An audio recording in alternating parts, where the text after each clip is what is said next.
Hi, everyone. Today I have Derek Spetter, Director of NCAA Team Services at Adidas. And yeah, today we'll be chatting about what his position really means and his title and beyond that. So I guess my first question to you is, how would you describe your job role and like what you enjoy most about it? And then if you want to add like a short introduction on top of that as well. Well, thank you. It's a loaded question already, and we just started off on the first question. So you're right. Director of NCAA Team Services. I've been with the brand for 16 years, almost going on 17, and with all within this channel. So I've been very fortunate to experience what we call team, and that really focuses in on the NCAA Division One sector there. So I manage a team.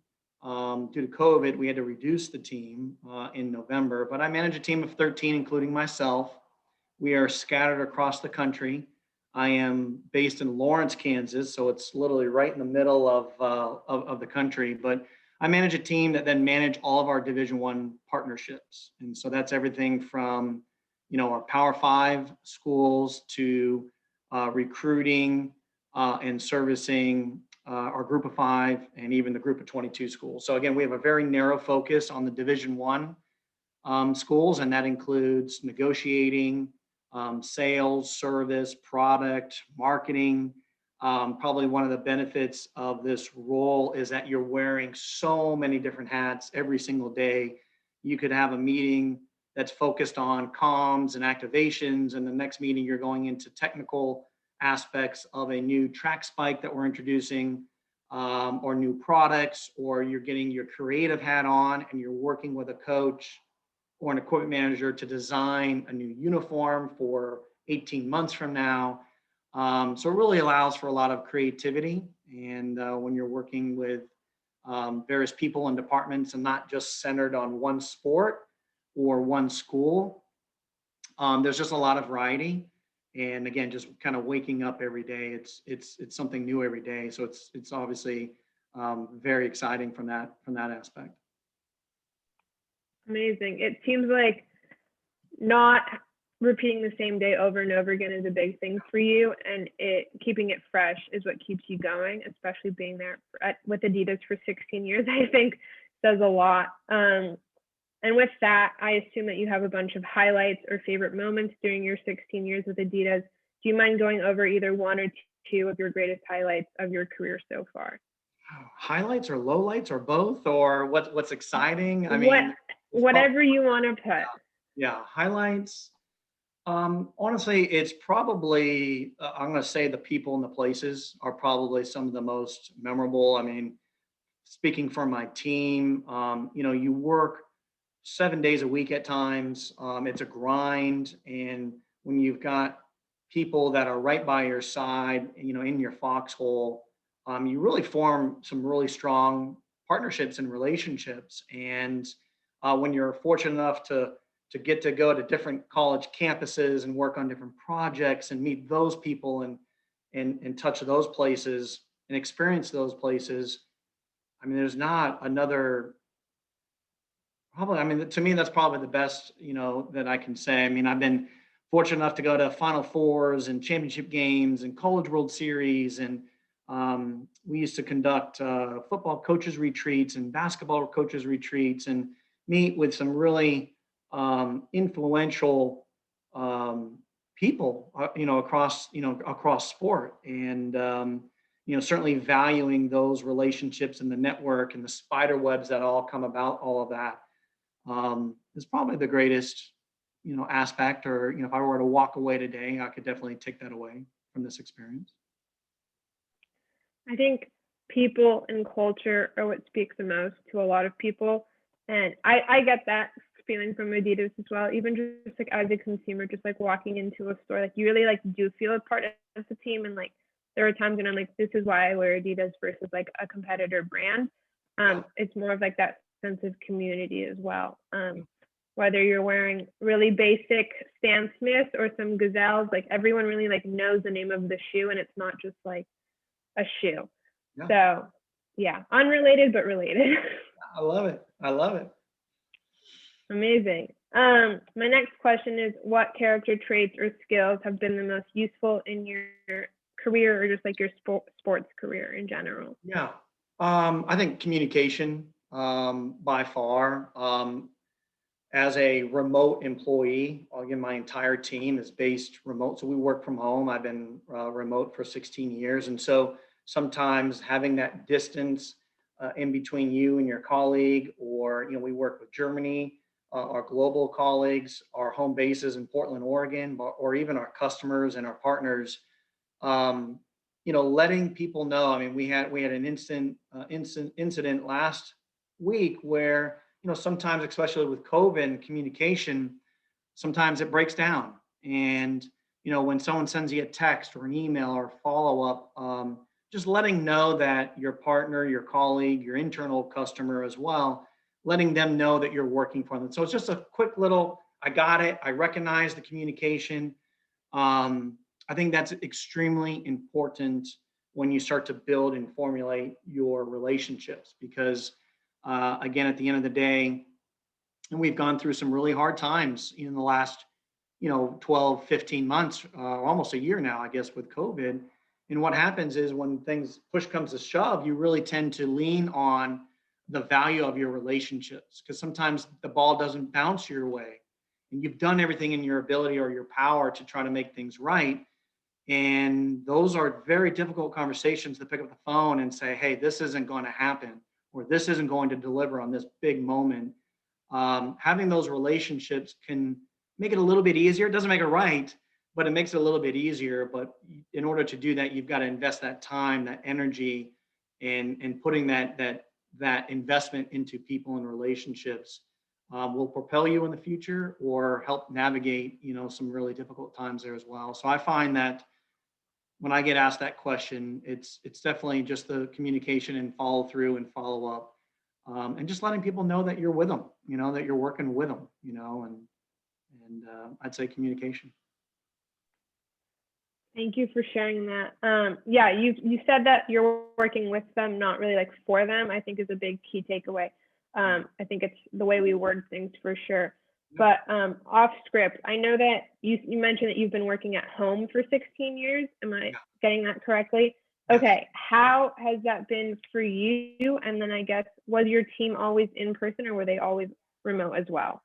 Yeah, my entire team is all based from home. I think so. When COVID hit and a lot of the changes of now the norm becoming working from home, that really wasn't a change for us at all. What was a change, though, was having your family, or you might have a spouse or a loved one that's working in the same household at the same time, or you've got your kids, and now you're balancing that. And that was a challenge. I think it's balanced out a little bit now that everyone's kind of at home trying to figure out their schedules. But really, I mean, working from home was very natural. Now, it did take me about a year and a half to 2 years to really find my schedule, because when I first started out, I was 28 years old when I was at Adidas, and I was like, sleeping in, getting to work at 8:30, and maybe 9 o'clock. And then as I don't call it maybe mature, or maybe you just get, I mean, you've got to find the time. You've got to find family time. You've got to find personal time. And as much as I love my sleep, sometimes you've got to make some hard sacrifices. So, I try to I changed my schedule. And so I was getting up at 5:15 every morning, and I would be able to use that morning hour before waking up our daughter to go to school, to try to get ahead and have some personal time, and just kind of download and strategize and think. And before, because come 8 o'clock, after you drop your daughter off at school, it's go time, and it's like that back to back from 8 till 6. And the challenge that I have personally is that, because I'm national, I'll go from Eastern Standard Time to the West Coast, and so it's time's tough. Time, it keeps ticking, and time's very valuable. So just trying to use your best time management and try to maximize that. And then, unfortunately, at the expense of some sleep. So I try to make up for it on a Sunday. Try not to set the alarm on a Sunday. Thank you. I have always just like wondered how people have been working from home for so long. Like even just being a student and interning at the same time from home has been like has its pros and its cons for sure, but it's definitely been tough. Yeah. So yeah, awesome. My next question is if you had to do anything different along your career journey, what would you have done? It's a great question. Differently, my experience today with my role today, these days, it's very heavily along supply chain and understanding that side of the business, which is completely new. So I'm excited to learn something new. But I think if I were in your shoes, um, I got my master's degree. I didn't get my MBA. And not to say that I took a shortcut, um, although I wanted to complete my master's in 2 years and not do three. I just think that maybe getting a little bit more of the business acumen from that standpoint could have propelled me a little bit quicker, maybe. And then what I go through on almost an everyday basis is legal. I work with contracts, interpretations, writing contracts, negotiating contracts. So learning the art of negotiation. I did take a law class or two in undergrad and my master's. But the art of negotiation is it's definitely an art, and you learn it by putting yourself into those positions. Now, I had some great mentors that allowed me to kind of swim by myself and fail and kind of do all that kind of good stuff. But I would say those are probably two of the areas that maybe I could have spent a little bit more time paying attention a little bit more in my undergrad or my master's degree. Or, I've always thought about what if I got my MBA? Would that have helped? Or is it the work experience that enables me to kind of, navigate that here today? But I am very heavy in the finances are very, very heavy now, especially with COVID, trying to understand what's coming and going and profitability and margin and cost of goods and all that good stuff. And I continue to learn, and better understand. So when we strategize and move the business forward, we know, which direction to head in. Thank you.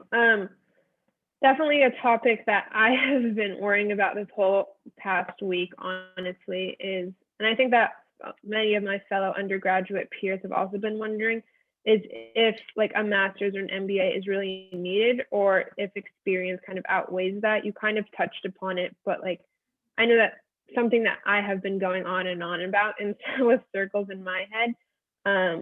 Or just like if there's another way to get that experience without the cost of going to school again. If you have any tips for any undergraduate students. I mean, personally, I did my undergrad at a Division II school. It was a sports administration program, Slippery Rock University in Pennsylvania. And then a part of my undergrad, I had to get an internship, which got my foot into the door at the University of Miami down in Florida. From there, it led to a second-year internship. I love Miami. They were trying to create a job for me, but I ended up actually conducting a second internship. But that then led into having the university pay for my master's degree, which was great. So I know a lot of us, we've got different backgrounds or circumstances and finances and trying to pay for school. So I was very fortunate enough to have my master's degree, paid for. Now sitting back almost 20 plus years into the industry, do I see a value in a master's degree? I would say yes. And I say that because most recently, we're conducting year-end reviews and we're recalibrating, salaries and Thank bandwidths. you. Whoops. Sorry, my Wi-Fi completely stopped the whole entire thing. Gonna keep my camera off and see if that fixes it. But it was a bit choppy, but it's you said that you enjoyed your time at your master's and that it helped you, well, your undergraduate helped you propel into your master's program, from what I was able to articulate out of the choppy message. Okay, great. So guys, Derek does recommend using your connections and your undergraduate career and any internships that you get to help you pursue a master's or an MBA. I think education definitely is equivalent to knowledge, and that can help propel us within our career and hopefully equals more money down the line and a more stable life. And additionally, who is your favorite athlete and why do you admire them? Jeez. Oh gosh. I don't know if I have a favorite athlete, to be honest with you. It's when you work for the brand for so long, what you tend to do is you admire the teams that are wearing, or the athletes that are wearing your product. So I tend to favor those athletes that are brand ambassadors, or those schools, those partners that are putting our brand on the biggest stages of sport. So I don't really have a home team. I cheer for a lot of various different teams. Certainly cheer for all of our NCAA partners, and certainly a lot of the athletes and entertainers that we have within our portfolio. So probably not answering that question the best. I am a University of Miami grad, so I'm a big Miami Hurricane fan. But I'm a college person first, followed by professionals. You can put any college game on TV or any sort of platform, and I'm watching college sports. I love that. You're a fan of those who support you and your job. Mm-hmm. Amazing. Last question is, how would you advise college students to maximize the sports industry showcase conference upcoming this weekend, Friday, Saturday, I believe? Yeah, yeah. I would address that and answer that with networking. And again, going back to the people side of things, I mean, these are, our interview here and just touch base is a great example. I mean, obviously the LinkedIn profiles, and, I never had those opportunities or those, platforms to engage people, to network. And, back when I started, it was handwritten notes and postcards, which are still very important, but just making connections. And that's how I got my role with Adidas. That 80% of what you know or who you know versus what you know, I think still holds true. And the education that I had, the experiences that I was able to obtain at both my undergrad and the work experience that I had at the University of Miami enabled me to get an opportunity through a network that I established, and that led to an interview. And then within 24 hours, I was offered the job. So it kind of goes hand in hand, but I would just encourage everybody to continue to stay engaged, connect, talk to people, touch people. I know COVID or post-COVID, but virtually touch people here today, and ask people about their backgrounds and recommendations. And you never know, you might have a contact at another contact who will lead to an internship or a future job opportunity. So still, I think that would be probably my number one response to that question. Your success story is a dream. Wow. 24-hour turnaround. That's insane.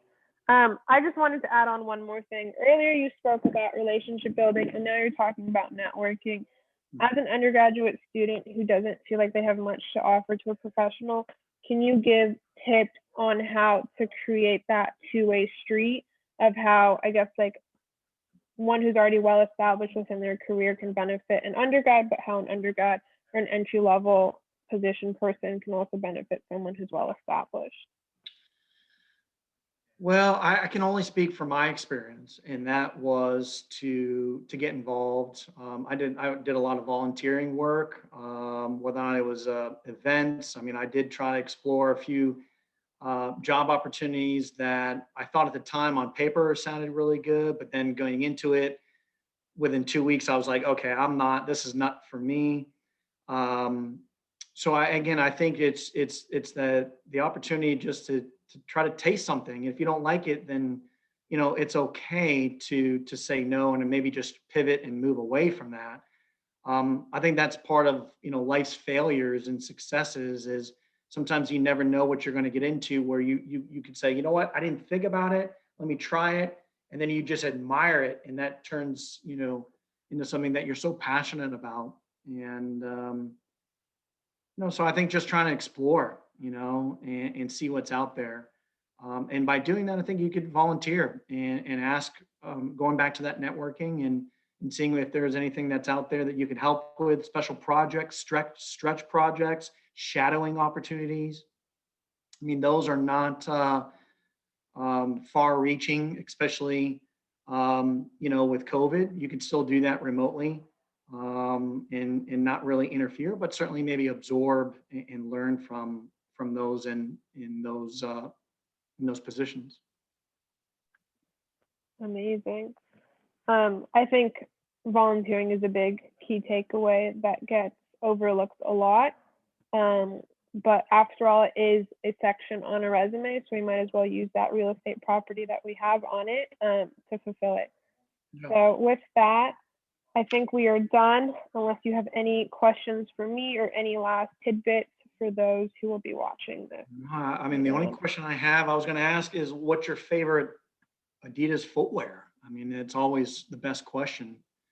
Yeah, I am a huge fan of the Gazelles for sure.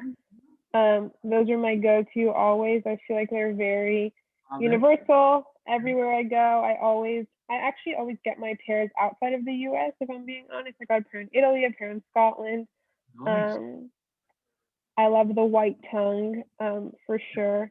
Yeah. And I had a pair that had like at the end of the laces, I don't know what they're called, the little plastic part, it was like a metal gold, and it was like such a nice touch. Yeah. So definitely my favorite pair. Have kept them for way too long, but they're a go-to, a staple for How many sure. pairs of Adidas shoes do you own? That's the next question. I think I've got like about 7. You guys have some amazing sales too, and I wear kids, so I'm definitely a sucker for a good deal. That's great. That's awesome. Yep. Amazing. Thank you so much for your time. It was so nice chatting with you. Best of luck. And Thank you. Yeah, if there's anything ever we can do, just let us know. Look forward to connecting. Amazing. Thank you so much again. All right. See you. Best of luck. You too.